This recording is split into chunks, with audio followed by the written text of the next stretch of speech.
Well, there, blade lovers. We have today a big surprise for you. Yes, well, maybe not such a big surprise. There have been some other reviews out on this. I tried to get this one quickly, but had a couple of interruptions getting it here from Amazon because I couldn't get it at White Mountain. They had sold out already, and as of today, they are sold out. What you got here is the Vision FG for field grade. It is the Civivi version of the Wii knife, which came out back a year and a half, maybe 2 years ago. It was an upscale knife, I think 20 CV, titanium, etc., etc. This is a locking design from Snex Tan, T-A-N.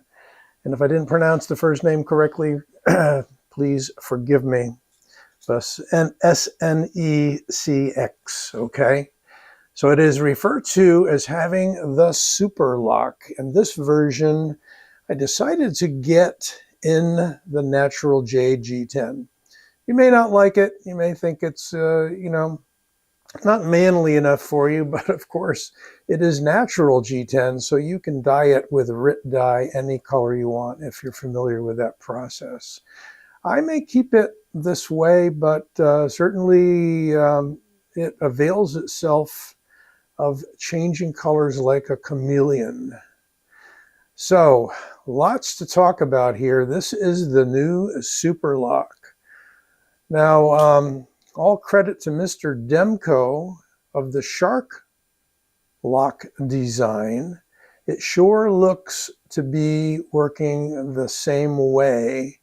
Haven't heard anyone else say that thus far, but I might not have seen entire reviews regarding the lock.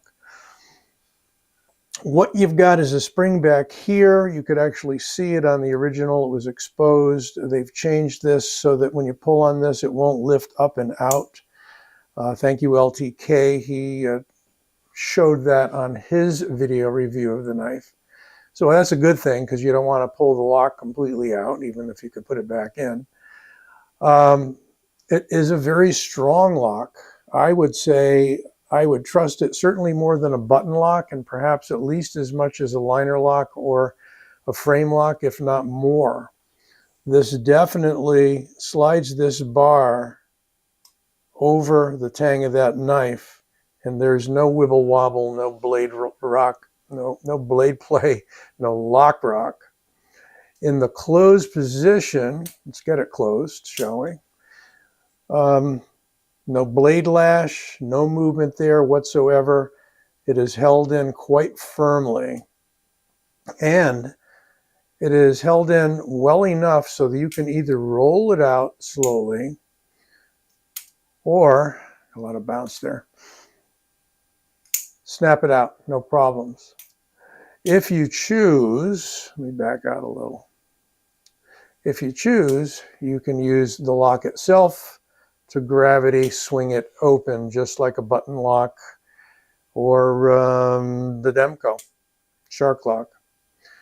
The Demkos are going for quite a bit. This, I think, comes in at like 97 MSRP at Civivi. You'll see them for considerably less at White Mountain, Blade HQ, Knife Center, etc. Got some big old holes that go all the way through, so there's that skeletonizing. Nothing additional on the inside. A switchable clip with flat-headed screws that is inletted. Beautiful thing. Wish everybody would do that. Got some knives I'd really like to carry a lot, but they got those button head screws, and I'm just going to have to go find some additional screws. The jimping here is on the lock, not on the blade. So once you're out here, there is no jimping. But there is a beautiful go-forward finger choil. You can really choke up extremely well. If I didn't say so, it is Nitro-V steel. And there is your design by Snex. Double thumb studs. And comes in a variety of models, with some with black blades, some with micarta handles. I'll leave you the link so you can see them all if you're not familiar with that. But it is a hot item for sure. And going to give you some measurements on it and then do some compares as usual. Just about 8 inches. I think you're calling it 7.9 something. I'm going to call it 7.95. 3.5 inch blade, pretty much right there. Cutting edge, 3.2. What have we got for the other dimensions? Millimeters, 2.8 millimeters blade stock. In inches, 0.11, and the handle, fairly thin, 0.48. With a weight of 4.41. So 4.42 if you round it up and all of that. A little heavier than you might think, but not a heavy knife. You do feel, I had the wrong side there. Ugh. See, don't get confused. That's not a flipper tab when it's closed. That's what I just did. You can feel some dead weight in the handle, and the balance is back, well, right about just ahead of that first hole. So it's back a little far. You may or may not like that because it gives you a little bit of a heavy feeling in the hand for the overall weight of the knife. But under 5 ounces, it's okay. Doesn't make the ounce per inch rule.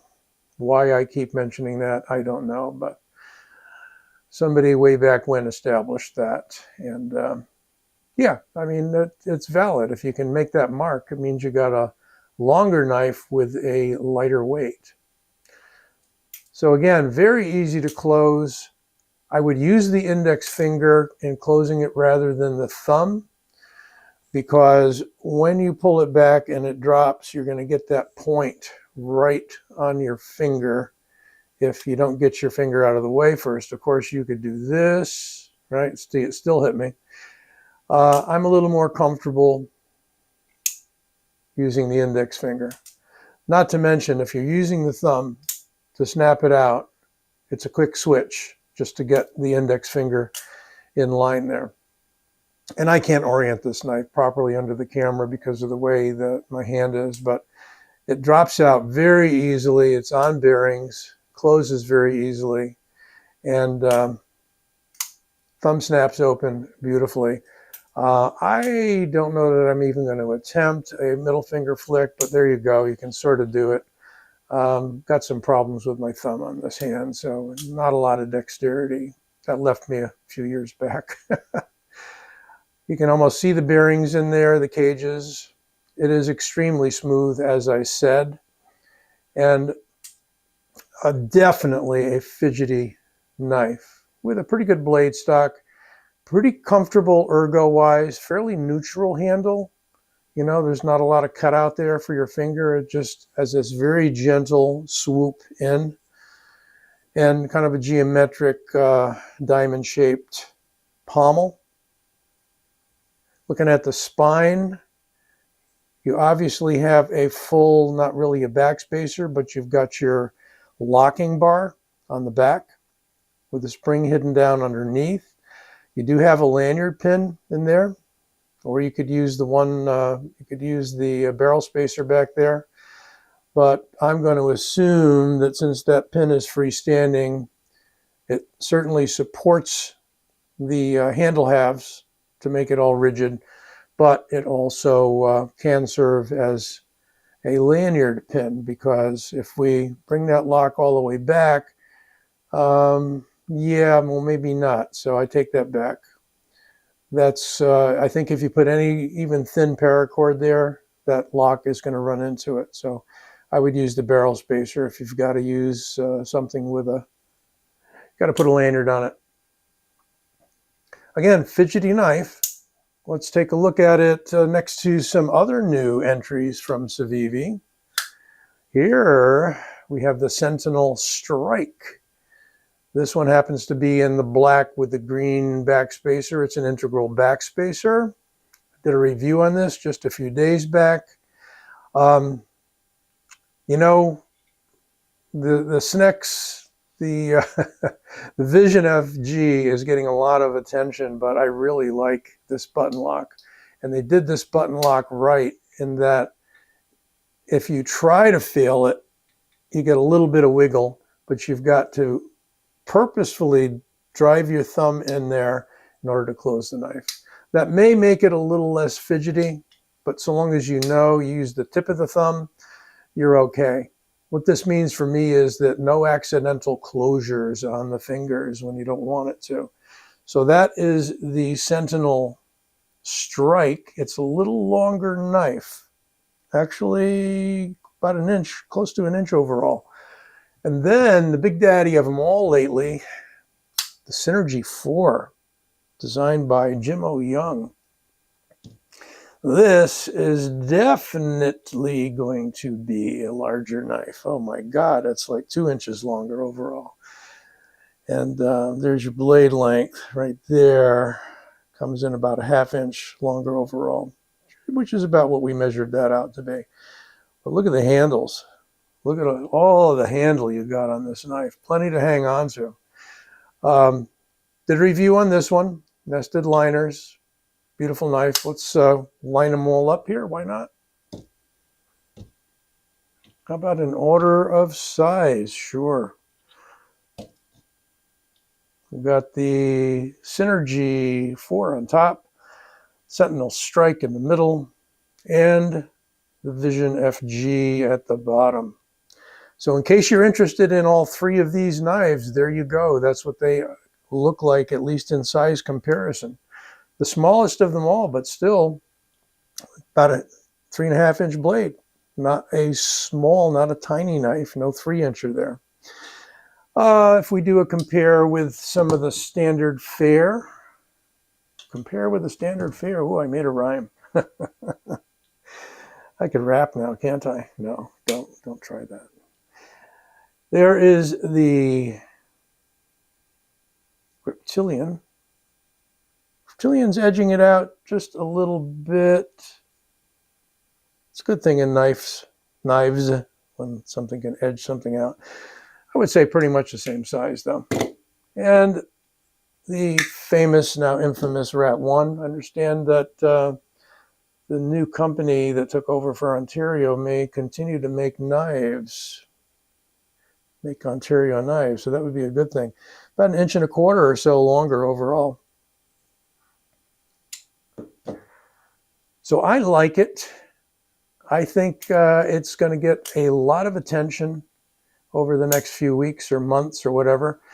Would like to see them come out with a titanium version, but I know that would boost it up into the Wii territory and a little better blade steel. But Nitro-V is gaining a great reputation as a fine steel, right in there with 14C and some of those.